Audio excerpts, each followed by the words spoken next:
C'est un 20 septembre que parut le premier Naruto en 1999. Et en France, il est arrivé il y a tout juste 20 ans.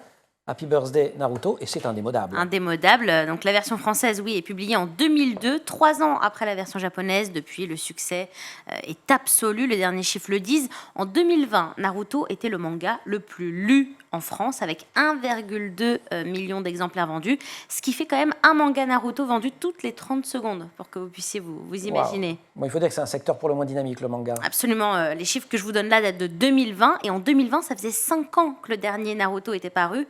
Donc on voit que ça ne prend pas une ride, et ça a toujours autant de succès, sans parler de l'animé que les enfants adorent. Et pour les 20 ans de Naruto, justement, beaucoup d'événements organisés pour les fans. Bah voilà, typiquement une bonne idée pour faire découvrir à vos enfants l'univers de la musique classique. Ça va plaire à Paul Duboucher.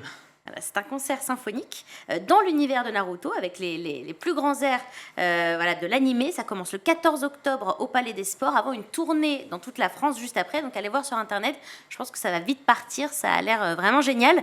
Il y a même la marque Playmobil qui lance une collection Naruto en octobre pour les 20 ans, c'est quand même dingue. On voit de plus en plus de figurines de manga être commercialisées, ça fonctionne super bien. Ça fonctionne, mais le manga, ça permet aussi de faire lire les plus jeunes. Hein. Absolument, le pas succès, qu'un effet commercial. Oui, le succès est tel qu'il a bien sûr fait son entrée dans les CDI au collège. Généralement, ce sont les livres les plus empruntés, ce que m'a confirmé notre chère documentaliste Amélie Paris, qu'on va retrouver dans quelques minutes. Dans son collège, elle m'a dit que c'était les livres les plus empruntés. Il y a même des ateliers manga où on se retrouve pour parler manga et dessiner.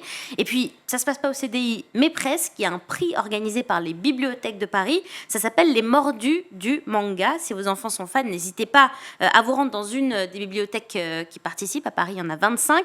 Vous pouvez lire les mangas et voter pour votre préféré. La sélection 2022 vient d'être dévoilée début septembre, et vous avez jusqu'au 30 décembre pour participer. En admettant que j'ai envie de me mettre au manga, comment je fais pour choisir? Il y en a tellement. Vous avez un mode d'emploi? Mais oui, c'est Marine Plantac qui me l'a donné. Bah oui, c'est notre super producteur, parce qu'elle adore les mangas. Moi, je n'y connaissais rien. Elle, c'est une grande spécialiste. Alors déjà, il y a le Kodomo. Ce sont les mangas pour les tout petit. Et puis ensuite, il y a ceux qu'on retrouve dans les CDI. Il y a le shonen. Donc à l'origine, c'était destiné à un public adolescent plutôt masculin, avec des thématiques sport, du combat. Voilà, exactement. Il y a ensuite les shoujo, pour un public d'ados féminins. Cette fois, ça parle d'amour, de romance, d'amitié. Ce sont les préférés de Marine, d'ailleurs. Sans blague, je crois que c'était les Kodomo. Non, elle adore les shoujo. Donc voilà, le shonen et le shoujo, voilà, on les retrouve dans les CDI. Puis il y a 2 autres catégories de mangas, quand même, on le dit. Et le seinen, le manga érotique, qu'on ne va pas retrouver dans les CDI, et le josei non plus, le manga d'horreur. Et le manga, succès absolu de l'édition jeunesse depuis plusieurs années. Oui, il y a même des profs qui se servent du format manga pour faire lire des livres cultes aux élèves. Typiquement, les 3 mousquetaires en manga, ça existe, et ça aide les profs à faire aimer la littérature aux élèves. Il y a tous les événements Naruto cette année, mais il y a des événements sur le manga en permanence. Absolument, la Japan Expo, le Paris Manga. Alors la Japan Expo, c'est passé, c'était en juillet, donc faut attendre un an. En revanche, vous pouvez aller au Festival Paris Manga, ça se passera les 3 et 4 décembre à Villepinte.